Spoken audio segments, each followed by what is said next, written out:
انا مش خايبه يا ابله رئيفه. هو ابي رفعت مش مفهوم، انا مش عارفه اعمل معاه ايه. أبيه؟ أنتِ بتقولي على خطيبك أبيه؟ تبقي خايبة. طب ما انا من ساعه ما اتولدت وانا بقول له يا ابي. كنتِ بنت خالته العيلة، إنما أنتِ دلوقتي شحطة خطيبته. قريب هتبقي مراته، دلعيه شوية. وانا جبت له هديه كرافته هديها له النهارده. بصي.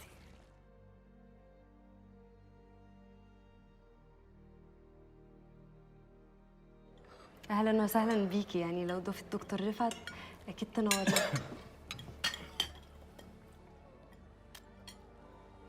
شكرا. شكرا يا هايل. شكرا.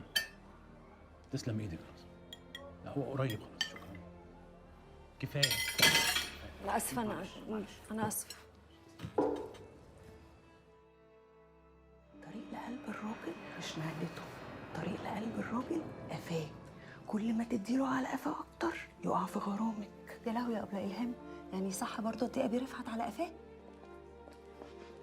انا بحب اركب ورا، ممكن تركبي قدامي. جبت لك كرافته بس ما كنتش اعرف ان انت ما بتحبش الكرافتات. مش هديها لك وهجيب لك حاجه تانية. هو فعلا الشمس مش هتطلع تاني؟ لا يا حبيبي ما تخافش، بكره هنصحى الصبح هنلاقي الشمس طلعت. ما تخافش، الروايه احلى من الفيلم.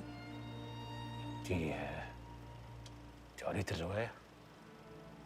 اه، وعارفه انك بتحب يحيى حقي وبتحب الاطلال وما بتحبش انت عمري، وصفحتك المفضله في الجورنال هي صفحه الوفيات. لا لا لا خليك. اوصلك لحد الباب. لا انت تعبان، انا هعرف اطلع لوحدي. انا مش العيله الصغيره بتاعت زمان يا ابي. انت الشخص الوحيد اللي ممكن تساعديه دلوقتي. ارجوك يا هويدا، خليكي جنب رفعت. انا رحت لحد البيت، قعدت اخبط كتير ومحدش فتح.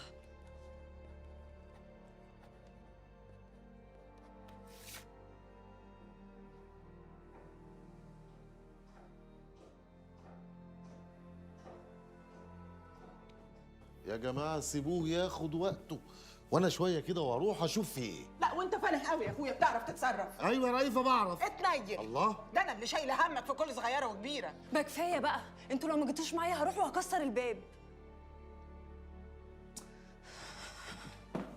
هو ايه ده؟ انا مش عارف اقول ايه، بس انا اسف على ايه؟ على كل حاجه. ان انا كنت السبب في تعبك وعلى طريقتي. انا عارف ان اسلوبي مش احسن اسلوب ممكن. ملوش لزوم الكلام ده يا رفعت. انت ما قدرتش تحبني ودي حاجه مش محتاجه اعتذار. الواحد لو قدر يحكم على قلبه الناس كلها كانت ارتاحت. انا ميجي جات لي من كام يوم وادتني الخاتم ده، تقول ان هو مش على مقاسها.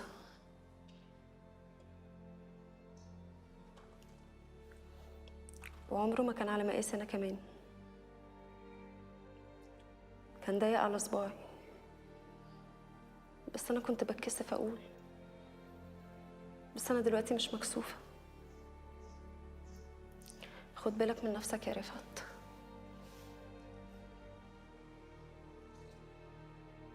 الحقيقة مش عايزك تزعلي من رفعت.